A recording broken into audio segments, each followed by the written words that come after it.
Halo, selamat sore sahabat Siloam. Ketemu lagi dengan saya, Dr. Eka, di kanal YouTube Siloam Hospital Balikpapan. Sore ini saya akan sharing mengenai patient triage and intensity of treatment. Saya yakin sahabat Siloam semua pernah datang atau berobat ke UGD. Seperti kita tahu, UGD merupakan unit di rumah sakit yang memberikan pelayanan terhadap pasien-pasien emergency atau gawat darurat. Namun tidak semua pasien yang datang ke UGD mengalami kondisi emergency. Misalnya pasien dengan keluhan saat malam hari atau saat hari libur di mana unit rawat jalan tutup, maka tentu pasien tersebut akan datang ke UGD.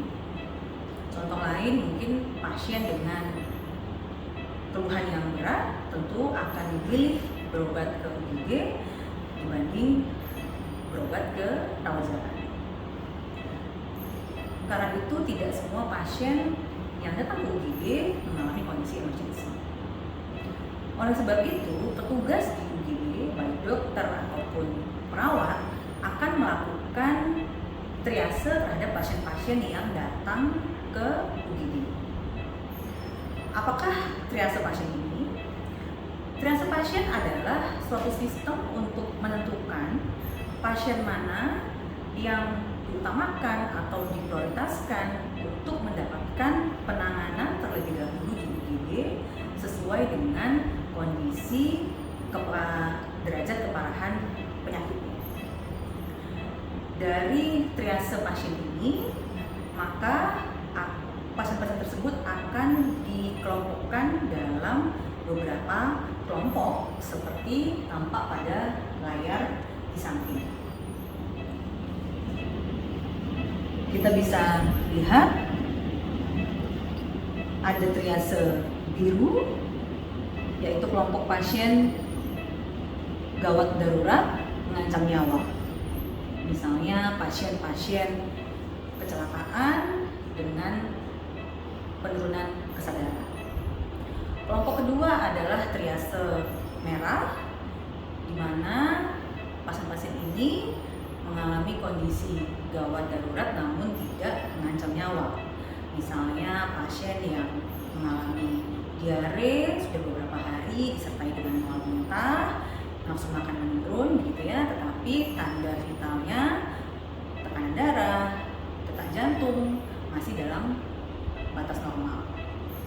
Kelompok ketiga adalah triase kuning, di mana pasien ini mengalami kondisi gawat tetapi tidak darurat. Contohnya pasien yang mengalami kecelakaan kemudian didapatkan luka di betis. Kelompok keempat adalah triase hijau, di mana kelompok ini merupakan pasien yang tidak gawat dan juga tidak darurat gitu ya. Misalnya pasien dengan riwayat penyakit MAH kronis mengalami nyeri ulu hati saat malam hari, kemudian pasiennya datang ke UGD. Ada satu lagi kelompok triase hitam, yaitu kelompok pasien di mana saat datang ke UGD pasiennya sudah meninggal.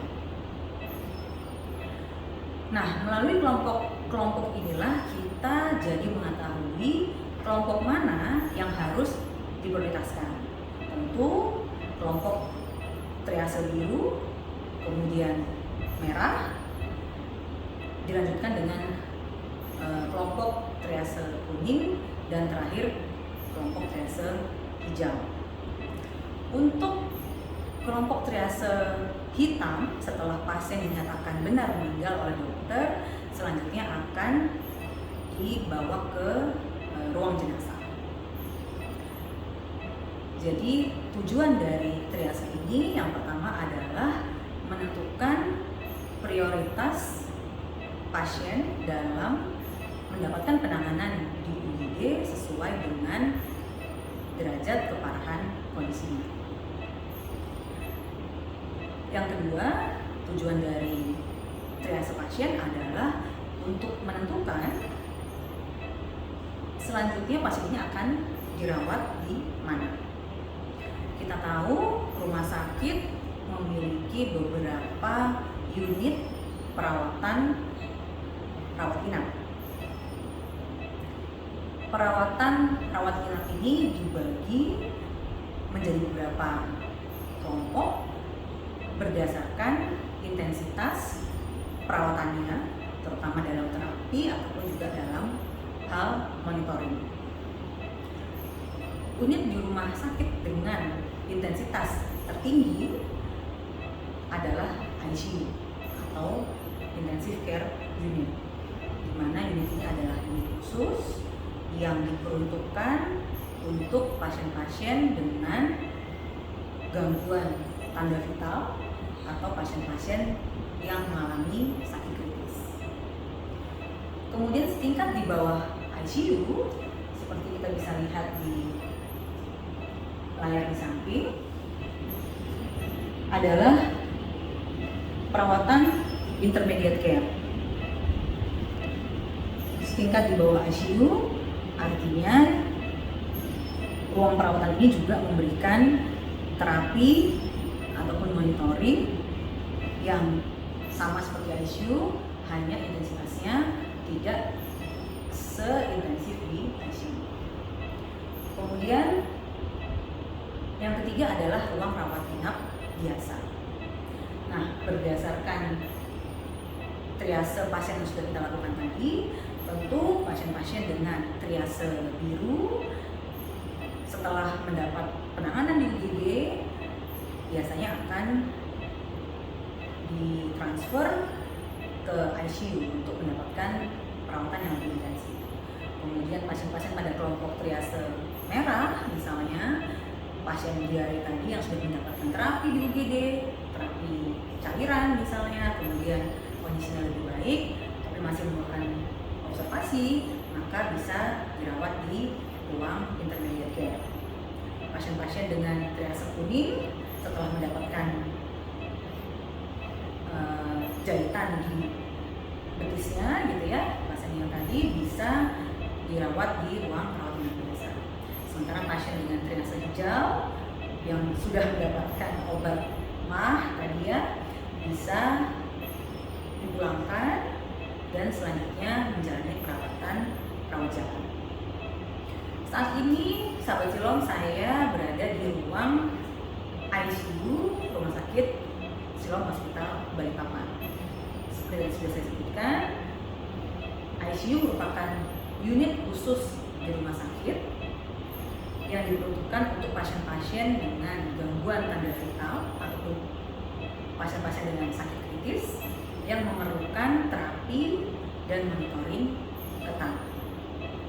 Karena ini adalah unit khusus, kemudian pasiennya pun khusus, maka sumber daya di ICU baik dokter ataupun perawat juga khusus, dan tidak ketinggalan alat-alat juga yang didapatkan di ICU adalah alat-alat khusus yang tidak ditemui di ruang perawatan lainnya.